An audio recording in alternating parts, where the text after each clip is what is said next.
Alrighty, we are going to fix what we broke.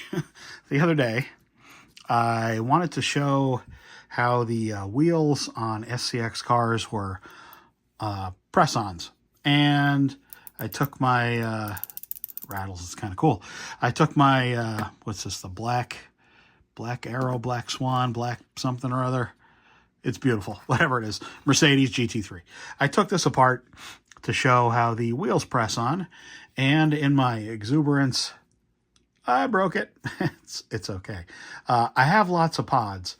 SCX has, unfortunately, a number of different designs that they've used. Now, follow me here. This car has, as you see here, there's a hole here. The post goes right there.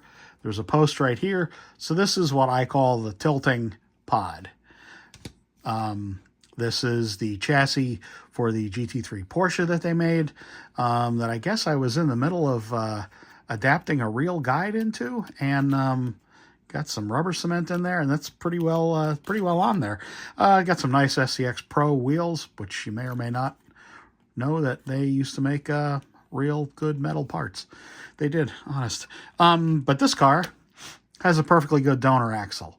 However, you will see that this car's, the Porsche, the older design, has the spherical bearings, which I actually prefer, to the flanged bearings that the newer design has. To compound that confusion, this Porsche has, don't let that bearing get away. I only have 10 million of them more in my garage floating around. This Porsche, there you go, GT3 Cup car. This Porsche has, see if I can break it, this one as well, a 4-post, 1, 2, 3, 4 post rattle pod, which is actually quite a bit better to get performance out of. There's much less play, and well, I mean, this is basically just giving its axle, because this pod don't get confused by all this. This is a donor pod from, I frankly don't know what, but regardless, it still has all of its parts intact. This is an older pod. It's not the oldest version of the 2-post pod. The 2-post pod had been kind of their standard pod for a long time, but years ago, like previous to probably about 2010, they had a different kind of plastic, which was more of a waxy plastic, which wasn't as brittle. I think this is a glass-filled plastic, but it didn't provide the waxier plastic was painted black. This is not. This is molded black.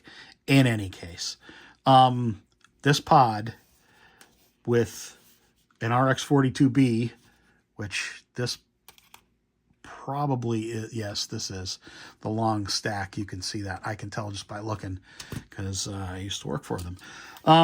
This pod should fit into this new Mercedes chassis.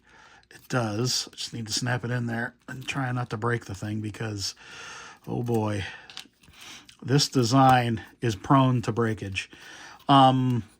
It is prone to breakage right at this very small joint right here where the pod snaps in. Yes, you can see that. Where the pod snaps in, it pokes in the back, which is kind of nice. It's a female part on the back of the pod. It's a male part on the front of the pod. So now we have a nice pod here that is going to work just fine. We have their standard gear here, which I can reuse the whole rear axle. All I just need to do is take off the wheels. There you go. Take off the wheels, press the wheels back on, pressed in, and now this should make sure I get it going the right way this time and don't break it, right guys? Need to pull these out just a little bit. There you go. See if that'll be okay. This needs to come out a little bit. There we go. That's it. It's fixed. Old pod. I can't use the FR42, which is I believe is a better motor. That's the motor that they use in their new cars. This is the motor that I spec'd when I made the modern Cudas for SCX for Great Traditions. I got to pick the motor, and this motor is their their current motor, which is more like the Scalextric motor and the Carrera motor. It's got the same RPM rating, about 18,000 RPM, and it's nice and smooth. I do like me an RX-42B. Most people don't, though, which is okay, I guess. I don't think I'll hold that against them. 42B has to be snapped out. You just get under there with a screwdriver. I know that's not the approved way to... this has still got a 9-tooth pinion on it. No biggie. It's the 10-tooth pinion that they made.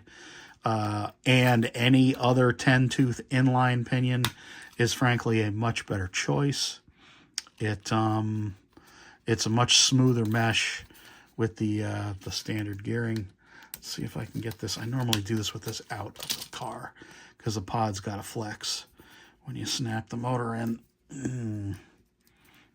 me see if I can take this out now without breaking it again. There we go. Motor's out, or the axle's out. Yeah, I guess it's catching there a little tiny bit. There we go. Motor's in. Snap this side.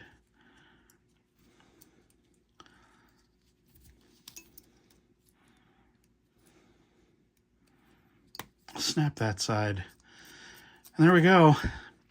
It's the modern SLS wheels on an older pod from God knows what, with the rear axle from years ago in the modern chassis and the car. She is fixed. No big deal. This was the second part to the to the video because I broke this part, unfortunately, but now I have an extra RF42 motor, FR42 motor. Get your numbers right there, guy. There you go.